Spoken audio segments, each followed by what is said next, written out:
everybody, and David, thank you for the introduction. Kim, nice to see you here. Appreciate you all coming out. I know politics are very important, but sometimes we get fooled ourselves thinking that everybody cares about everything we do, every instant. But a lot of people don't come out to political events, so I see people like you as being the exception and concerned and very interested in what's happening. And your response to the questions indicates to me that your concerns are like my concerns. And the only problem I've had with this is that I agree, we have a mess and we ought to be concerned. My problem is that I was concerned in the 1970s, thinking that we're going to get into big trouble someday, because I thought I could see the handwriting on the wall once we had a breakdown of our monetary system, which meant that Congress never had to be restrained. Why would a politician be restrained if they can get reelected by voting whatever the people want?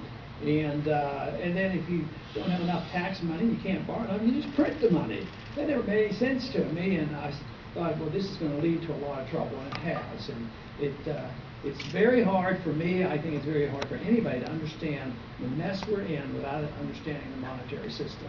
So I do talk a lot about that, and I've sort of simplified the whole thing about the Federal Reserve. I think the Federal Reserve ought to be audited, and then we ought to restrain or get rid of the Federal Reserve.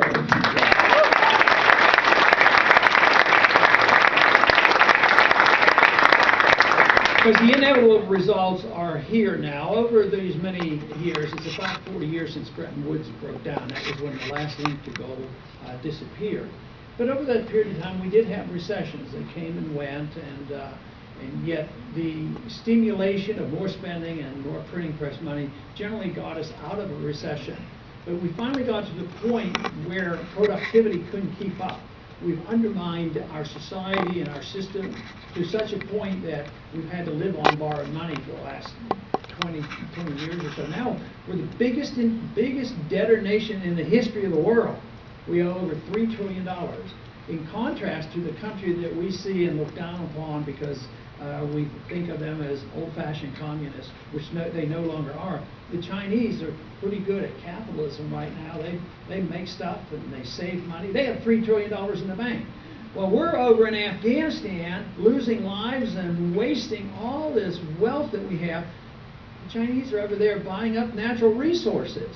So I would say that the old days were a little bit better, when we were more capitalistic, where we worked hard and we got to keep what we earned.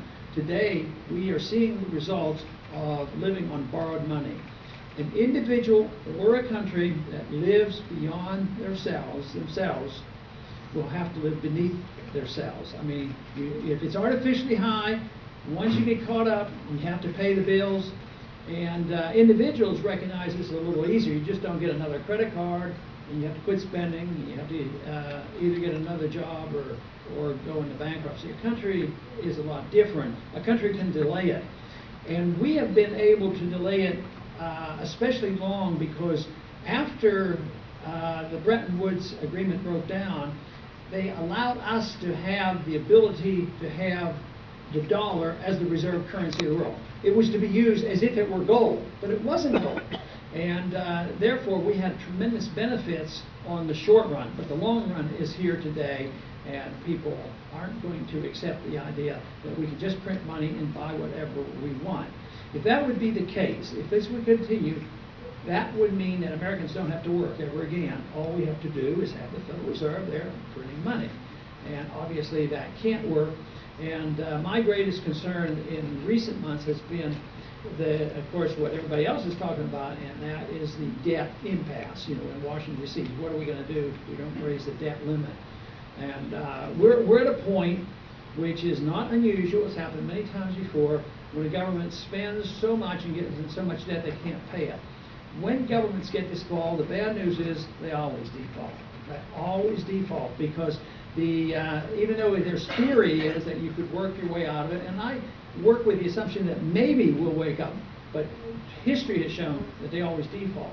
There's two ways of defaulting. One is the debt limit is not increased, and we quit spending, and there's not enough money to pay the people who owe, the bondholders. That's not going to happen.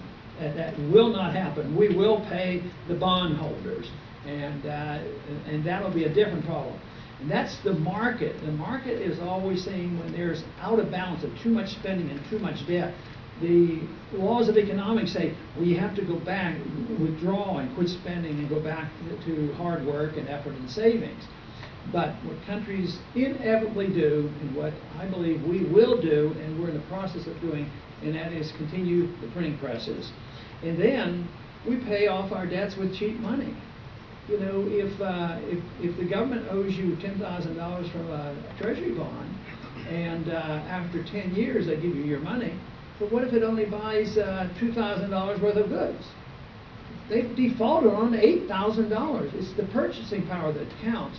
And this is what we're doing today. The governments will deceive you, but I don't believe that people are deceived. Right now, our government tells us that prices are going up at a rate of 2% a year. And they say, well, that's not too bad, and it's controllable. But when I talk to people, and when I look at the real figures, prices for the average person are going up more than 10%. And that is why people are really hurting, not only because of the weak economy, but because of the depreciation of the money. And one of the plans floating around in Washington today is addressing this, and that is change the, you know, it's a problem. So this changed the way we calculate the CPI. They did it 15 years ago, and that's why the old CPI says it's 10% inflation. The government says it's 2%. They're going to change it again. That's what their plan is, so that they don't have to increase benefits to Social Security beneficiaries. So if they don't increase the benefits, and the dollar goes down in value, it's a real cut. So they're defaulting on the promises made.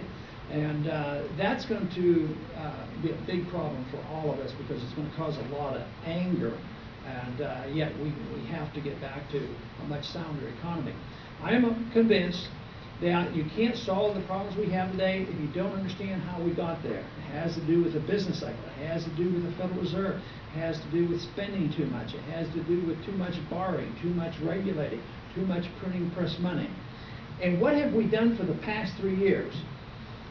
Increase the spending, increase the borrowing, increase the regulation, increase the printing money, and it's not working.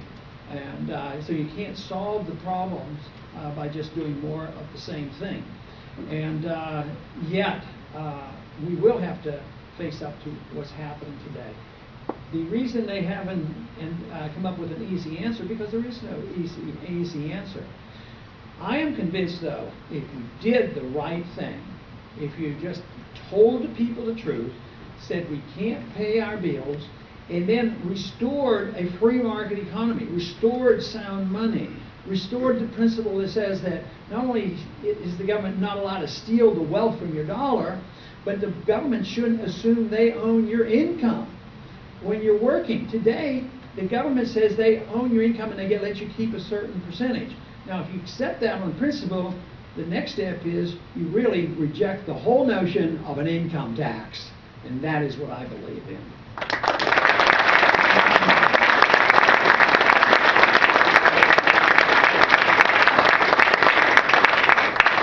Most of the spending is always for good reasons. It's to help people that are in trouble and take care of people even from cradle to grave. And then we go marching around the world to help other people and spread our goodness and do these wonderful things. So it's always well intended, so they say, but sometimes there are ulterior motives involved. And we have been doing that for way too long. So as a people, we really have to make the decision. Yes, Congress has a lot of responsibility, the President has a lot of responsibility, but ultimately, if things are to work, the people have to accept a certain notion. The question you have to ask, and we have to help you answer it, is what should the role of government be? This is what the founders and our early settlers asked. What is the role of the British government on us? And they didn't like it, and so they changed it.